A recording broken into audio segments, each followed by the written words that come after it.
Okay students, तो आज हम लोग कुछ न्यूमेरिकल प्रॉब्लम सॉल्व करते हैं जो कि बेसिकली बेस्ड हैं स्प्रिंग के चैप्टर के ऊपर। और इससे रिलेटेड जो थ्योरी है उसको हमने क्लासेस में डिस्कशन किया है और जो डेरिवेशंस हैं वो भी हमने क्लासेस में डिस्कस किए हैं। तो आज हम लोग बात करेंगे बेसिकली इनके न्यूमेरिकल पॉइंट ऑफ व्यू से कि न्यूमेरिकल्स हम किस तरीके से सॉल्व करते हैं। तो सबसे पहला पार्ट जो हम लोगों ने डिस्कस किया था आपको याद होगा, जिसमें हमने एक क्लोज्ड कॉइल हेलिकल स्प्रिंग पे एक्सिस के अलाउंग एक टेंसाइल लोड अप्लाई किया था। ठीक है, उसकी वजह से उस स्प्रिंग में जो शेयर स्ट्रेस डेवलप हुई थी और उसकी एक्सिस के अलाउंग जो हमें डिफ्लेक्शन मिलता है उसकी वैल्यू हम कैसे कैलकुलेट करते हैं उसके लिए हमने फॉर्मुलेशन किया था। बेसिकली ये दोनों क्वेश्चंस जो हैं जो हम आज करेंगे, ये दोनों ही क्वेश्चन जो हैं इसी चीज़ पे बेस्ड हैं। वही दोनों कॉन्सेप्ट जो यहाँ पे यूटिलाइज करेंगे सॉल्व करने के लिए। साथ ही साथ एक और कॉन्सेप्ट हमने यूज़ किया था स्ट्रेन एनर्जी का पार्ट, उस स्ट्रेन एनर्जी वाले कॉन्सेप्ट को भी यूज़ करके हम इन दोनों न्यूमेरिकल प्रॉब्लम्स को सॉल्व करते हैं। तो देखते हैं हम कि न्यूमेरिकल प्रॉब्लम्स क्या है एग्जैक्टली और कैसे हम सॉल्व करेंगे। तो फर्स्ट जो क्वेश्चन हमारे पास है, this is again related to the close coil helical spring. ध्यान रखिएगा, जब भी कभी क्लोज कॉइल या ओपन कॉइल हेलिकल स्प्रिंग से रिलेटेड क्वेश्चंस आपको एग्जामिनेशंस में मिलते हैं तो आप देखेंगे उन क्वेश्चंस में आपको कहीं ना कहीं या तो मेंशन होगा कि क्लोज कॉइल से रिलेटेड प्रॉब्लम है या ओपन कॉइल्ड हेलिकल स्प्रिंग से रिलेटेड प्रॉब्लम है। अगर ये मेंशन नहीं है तो आपको कहीं ना कहीं वहां पे जो हेलिक्स एंगल जिसकी हम बात करते हैं कि जो कॉइल होता है, फॉर एग्जांपल जैसे आप यहाँ पे देख रहे हैं कि ये पर्टिकुलर एक स्प्रिंग की जो कॉइल है इसकी जो एक्सिस है वो हॉरिजॉन्टल से जो एंगल बनाती है उसको हम बोलते हैं हेलिक्स एंगल। ठीक है, तो इस हेलिक्स एंगल की वैल्यू कहीं ना कहीं आपको गिवन होगी और हमें पता है कि if the helix angle is less than equal to 10 degree, ठीक है, तो उसको हम कैटेगरी में रखते हैं क्लोज कॉइल हेलिकल स्प्रिंग की। और वहीं पे अगर जो अल्फा की वैल्यू ग्रेटर देन 10 डिग्री होगा तो उसको हम ओपन कॉइल हेलिकल स्प्रिंग की कैटेगरी में रखते हैं। ठीक है, तो बेसिकली यहाँ पे जो दोनों क्वेश्चंस हैं, these two questions are related to the close coil helical spring. तो हम वन बाय वन करके दोनों को सॉल्व करते हैं। तो हमारा सबसे पहला प्रॉब्लम है close coil helical spring 10 centimetre mean diameter. हमने डेरिवेशन पार्ट में भी देखा था, स्प्रिंग से हम डायग्राम से भी समझ सकते हैं कि बेसिकली मीन डायमीटर होता क्या है। जो स्प्रिंग वायर है इसका खुद का एक सर्कुलर वायर है जिसको हमने इस कॉइल के फॉर्म में हेलिकल स्प्रिंग के फॉर्म में इसको कन्वर्ट किया है। इस सर्कुलर स्प्रिंग का जो खुद का वायर है उसका डायमीटर जो स्मॉल डी है। और वहीं पे आप देखेंगे तो हम यहाँ पे जो डायमीटर की बात करते हैं स्प्रिंग के लिए basically that is the mean diameter. आप देखेंगे कि इसका आउटर जो पार्ट है दोनों तरफ से देखेंगे तो आप उसका डायमीटर नहीं लिखेंगे क्योंकि यहाँ पे क्या है ऑलरेडी स्प्रिंग वायर जो उसका डायमीटर हमें गिवन है। ठीक है, तो इस डायमीटर की वजह से हम क्या करते हैं इसमें मीन डायमीटर को डिफाइन करते हैं हमेशा क्वेश्चन में। जब भी हम स्प्रिंग के क्वेश्चन सॉल्व करेंगे तो आपको क्वेश्चन में कहीं ना कहीं मीन डायमीटर गिवन होगा। और अगर हमें रेडियस की रिक्वायरमेंट है तो हम रेडियस के बारे में भी बात कर सकते हैं। क्वेश्चन में आपको यहाँ गिवन भी देखें एक हेलिकल स्प्रिंग है जिसके ऊपर एक टेंसाइल लोड जो है वो ऐड कर रहा है जिसको हमने कैपिटल डब्ल्यू यहाँ पे एज्यूम किया है। बाकी जितनी भी टर्मिनोलॉजी हम लोग यहाँ पे यूज करने जा रहे हैं ये सभी हम लोगों ने जो थ्योरेटिकल पार्ट था वहां पे डिस्कस किया था। तो वन बाय वन करके हम यहाँ पे जो चीजें उनको लिखते भी जाएंगे। तो अगेन देखिए यहाँ पे बोला है मीन डायमीटर। ठीक है, तो हम यहाँ पे लिख लेते हैं दैट द गिवन वैल्यूज जो हमारे पास है उनमें जो मीन डायमीटर यानी कि कैपिटल डी की जो वैल्यू हमें गिवन है this is equal to 10 centimetre. Then diameter is made of 20 turns। 20 turns means है यहाँ पे जो number of coils है means जो हेलिक्स कॉइल है इनकी वैल्यू कितनी है। तो नंबर ऑफ टर्न्स अगर हम यहाँ पे देखेंगे तो ये हमें गिवन है 20, तो हमने स्मॉल एन लिख दिया 20। और turns of 1 centimetre diameter steel rod यानी कि स्टील रॉड है उसको जिसका डायमीटर 1 सेंटीमीटर गिवन है, यानी कि यहाँ पे जो स्प्रिंग वायर हम बोल सकते हैं एक तरीके से जिस कह सकते हैं कि रॉड से हमने इस स्प्रिंग को बनाया है उसका डायमीटर जो है this is 1 centimetre. Again the spring carries N axial load of 100 Newton. यहाँ पे आपको ऑलरेडी गिवन है कि जो एक्सियल लोड है इस पे स्प्रिंग पे लगा हुआ that is equal to 100 newton. Find the shearing stress developed in the spring. तो हमसे शेयरिंग स्ट्रेस कितनी डेवलप होगी स्प्रिंग के अंदर वो हमसे पूछा गया है। And also the deflection of the load. Deflection of the load का मतलब क्या है यहाँ पे कि ये जो स्प्रिंग है इसका ये जो एंड है ये एंड कितना डाउनवर्ड डायरेक्शन में डिफ्लेक्ट होगा। जाहिर सी बात है यहाँ पे W का जो लोड लगा हुआ है एक टेंसाइल लोड है तो यहाँ से हम आसानी से बता सकते हैं कि कितना एक्सियल डिफ्लेक्शन होगा। बेसिकली हमें यहाँ पे बताना है डेल्टा जो कि एक्सियल डिफ्लेक्शन है। हमें साथ ही साथ यहाँ पे जो वैल्यू गिवन है उसमें मॉडुलस ऑफ रिजिडिटी जो हम बात करते हैं यानी कि कैपिटल G की जो वैल्यू है ये हमें गिवन है 84 गीगा पास्कल। ओके, तो हम वन बाय वन करके जो डाटा गिवन है उसके अकॉर्डिंग देखते हैं कैसे हम शेयर स्ट्रेस की वैल्यू फाइंड आउट कर सकते हैं। तो जो हमने फॉर्मूला ड्राइव किया था आपको याद होगा, टाउ की वैल्यू हमने वहां से कैलकुलेट की थी, it was 16 W into R divided by pi into D Q. अगर आप इस रिलेशन को भूल भी जाते हैं तो ध्यान रखिएगा कि टॉर्शन इक्वेशन का यूटिलाइजेशन करके हम इस रिलेशन को फाइंड आउट कर सकते हैं बेसिकली, और इसके बारे में हमने क्लास में भी डिस्कशन किया है। तो आप इस वैल्यू को यहाँ पे पुट करिए, 16 W हमारे पास गिवन है, दिस इज इन न्यूटन, तो हमने इसको न्यूटन में रखा, and capital R which is the mean radius, तो हमें डायमीटर यहाँ पे गिवन है, यहाँ से हम मीन रेडियस की अगर बात करें तो R की वैल्यू हमारे पास क्या हो जाएगा, this is 5 centimetre, so we can write it here 5 into 10 यानी कि 50, दिस इज mm, और पाई हमने एज इट इज रहने दिया, and d is the spring wire diameter, तो स्प्रिंग वायर जो है उसका डायमीटर हमें गिवन है 1 सेंटीमीटर, तो mm में अगर हम बात करेंगे तो दिस इज 10 mm, और इसका हमने क्यूब किया यहाँ पे।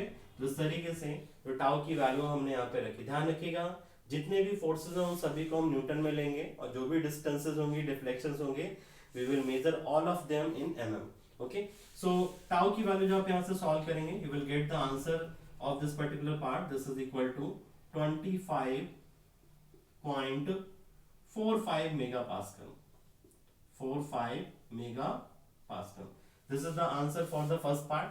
और वहीं पे जो डिफ्लेक्शन है डेल्टा, उसकी वैल्यू अगर हम यहाँ पे कैलकुलेट करें तो हम डेल्टा कैसे कैलकुलेट कर सकते हैं। डेल्टा के लिए हमने रिलेशन ड्राइव किया था, अगर आपको याद हो, this was 64W R cube into small n जो कि नंबर ऑफ टर्न्स होते हैं, G into D raise to the power 4, यानी कि जो वायर डायमीटर है उसका पावर 4।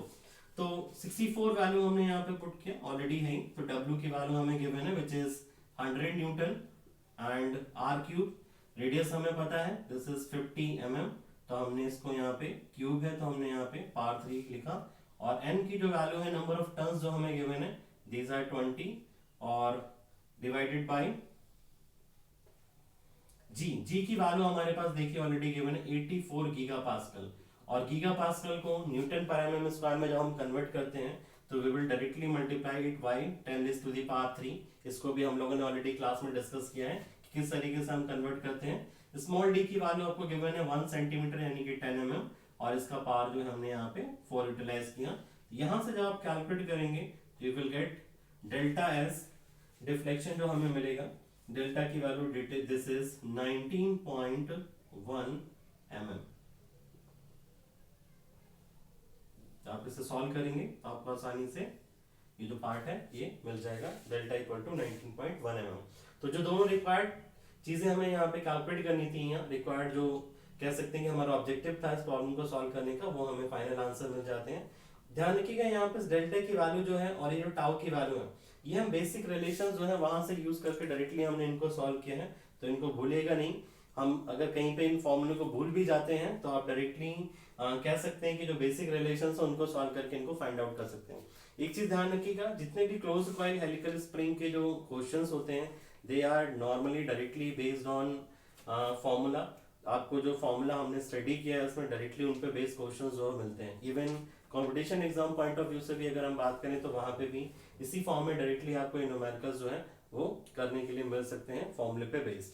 तो अब हम बात करते हैं जो सेकंड न्यूमेरिकल, आप चाहें तो इसे एक बार देख सकते हैं और पॉज करके, ठीक है, वीडियो को इसको अपने आप भी सॉल्व करके देखिए कि किस तरीके से हमने ये वैल्यू कैलकुलेट की है। अब हम दूसरा न्यूमेरिकल भी हमसे सॉल्व करते हैं। Again a helical spring in which the mean diameter of the coil is 8 times of the wire diameter। तो हमने बोला यहाँ पर let the wire diameter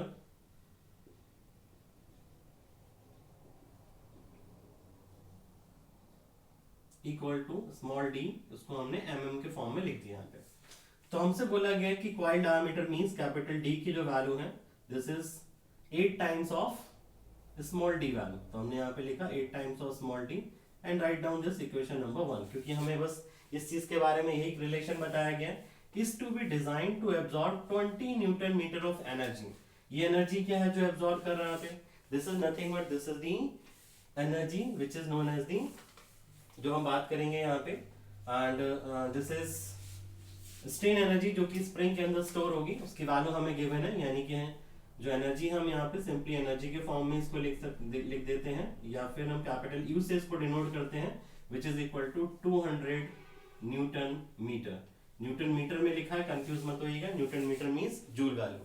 तो energy with an extension of 10 centimetre, यानी कि डेल्टा की जो वैल्यू है यहाँ पे आपको गिवन है कि स्प्रिंग के अंदर जो डिफ्लेक्शन हो रहा है वो कितना है, 10 सेंटीमीटर के इक्वल।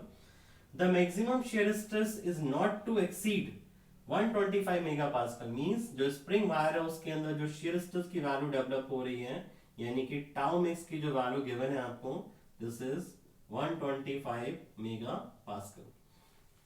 नेक्स्ट हमसे कह रहा है determine the mean diameter of the helix, यानी कि यहां से हमें कैपिटल डी की क्या वैल्यू होगी वो बताना है, ठीक है। साथ ही साथ हमें बताना है डायमीटर ऑफ द वायर, यानी कि स्मॉल डी जो है उसका वैल्यू कितना होगा वो हमें कैलकुलेट करना है। नेक्स्ट नंबर ऑफ टर्न्स, यानी कि स्मॉल एन जो है उसकी वैल्यू कितनी होगी, नंबर ऑफ टर्न्स को हम स्मॉल एन से डिनोट करते हैं, वो हमें बताने हैं। ऑल्सो फाइंड द लोड, हमें कैपिटल डब्ल्यू की वैल्यू बतानी है कब, when we can write this as capital W equal to what, when क्या गिवन है हमें, an extension of 4 centimetre means delta जो है हमारे पास कितना गिवन है, 4 सेंटीमीटर के इक्वल गिवन है, could be produced in the spring। और साथ ही साथ आपको यहाँ पे कैपिटल G की जो वैल्यू है ये गिवन है, दिस इज 84 GPa। ध्यान रखिएगा modulus of elasticity, modulus of rigidity, जितने भी इलास्टिक कांस्टेंट्स होते हैं इनकी वैल्यूज नॉर्मली आपको जो गिवन होती है दे आर इन गीगापास्कल, और गीगापास्कल को हम मेगापास्कल या न्यूटन पर स्क्वायर में जब कन्वर्ट करते हैं तो हमेशा इस वैल्यू को किससे मल्टीप्लाई करते हैं, 10⁻³ वैल्यू से। ओके, तो देखिए जो हमारे पास वैल्यूज गिवन है उनके अकॉर्डिंग ही हम बात करते हैं। तो हमें यहाँ पे रिलेशन पता है कि मीन डायमीटर जो है स्प्रिंग का वो वायर डायमीटर के 8 टाइम्स है, और साथ ही साथ हमें देखिए यहाँ पे स्ट्रेन एनर्जी की वैल्यू गिवन है। तो स्ट्रेन एनर्जी हमें पता है, सिंस स्ट्रेन एनर्जी जो कि स्टोर होगी वहां पे स्प्रिंग के अंदर, बेसिकली यहाँ पे this is equal to half W into delta.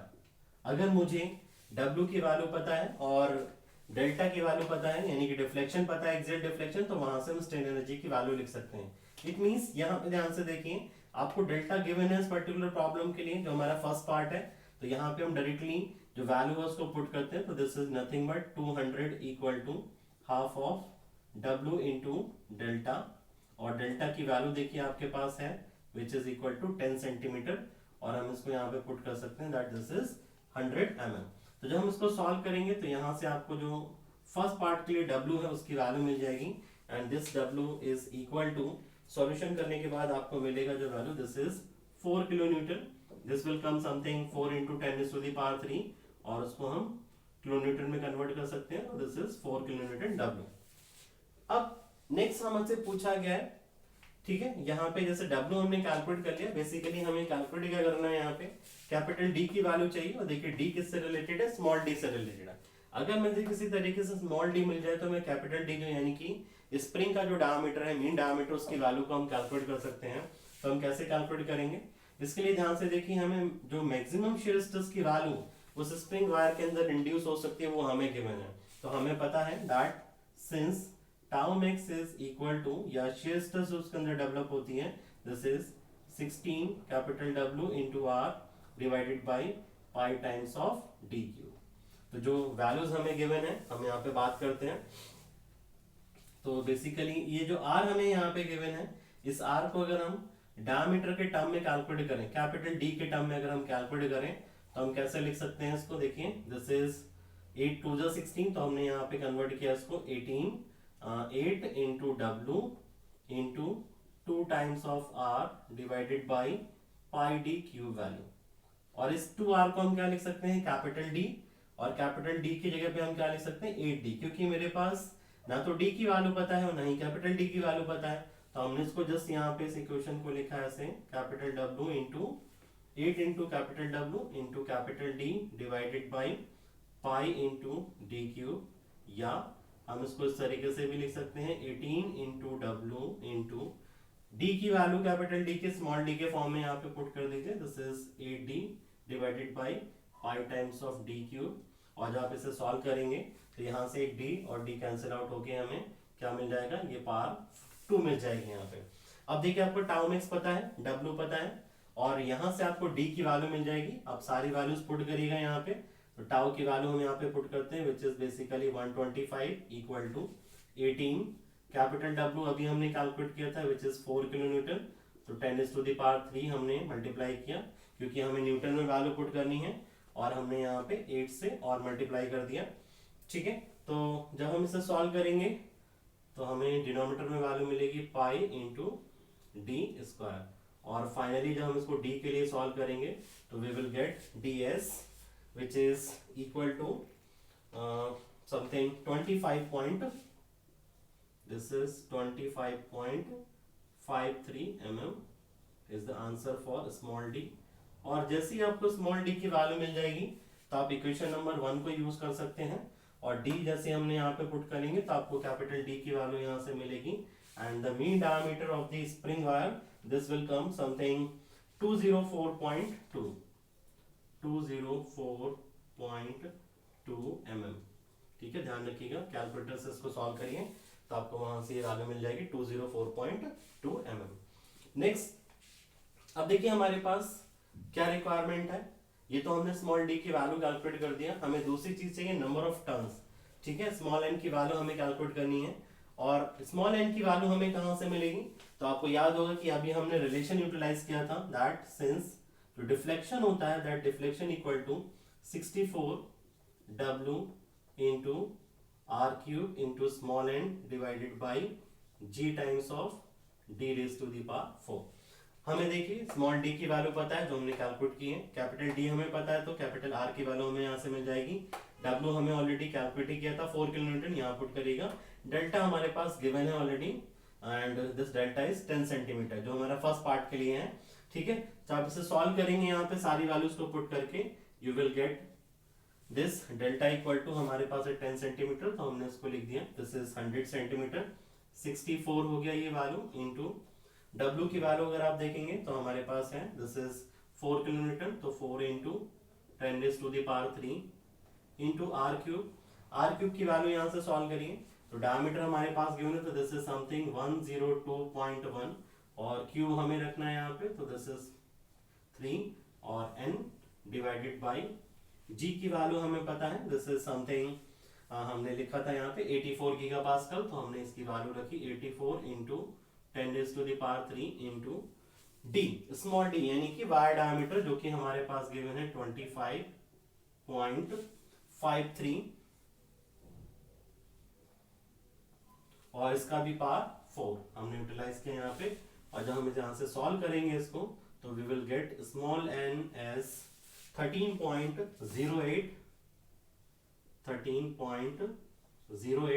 और वहीं पे अगर हम इसको राउंड ऑफ जब कर देंगे तो स्मॉल n की जो वैल्यू हमें मिलेगी, दीज आर 13 टर्न्स। ठीक है, 13 टर्न्स जो होंगे वो स्प्रिंग के अंदर हमें यहाँ पे मिलेंगे। तो इस तरीके से हम इस प्रॉब्लम को सॉल्व कर सकते हैं कि स्मॉल n की वैल्यू जो हम कैसे निकालेंगे।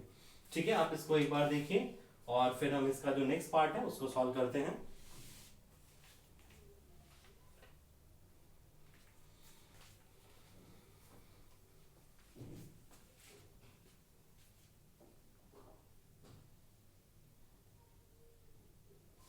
ठीक है ना, यहाँ पे देखिए, अब हमें बताना है कि डेल्टा कितना होगा जब हमारे पास W की value, sorry axial deflection, axial load की वैल्यू कितनी होनी चाहिए जब हमें डिफ्लेक्शन चाहिए 4 सेंटीमीटर के इक्वल।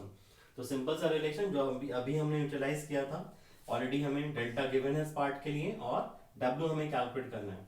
तो सिंपल सी बात है, हम यहाँ पे जो नेक्स्ट पार्ट है इस क्वेश्चन का सेकेंड पार्ट, उसको सॉल्व करते हैं। फर्स्ट पार्ट के लिए जो सोल्यूशन हमने किया था अभी, this is the solution for the first part. तो सेकेंड पार्ट की अगर हम बात करें तो डेल्टा हमें गिवन है, तो हमें मालूम है that deflection delta is equal to 64W times of r cube into small n divided by g d raise to the power 4 value. ठीक है, ये this is the power for small d, तो g d raise to the power 4।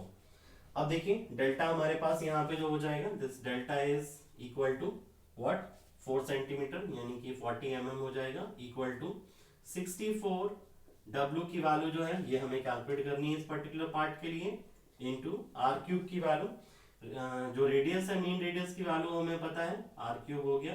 Small N अभी हमने calculate किया 13, और वहीं पे अगर हम जी की बात करें तो दिस इज 84 इंटू 10⁻³ इंटू, और डी की अगर हम बात करें स्मॉल डी तो दिस इज 25.53 इसका पावर 4।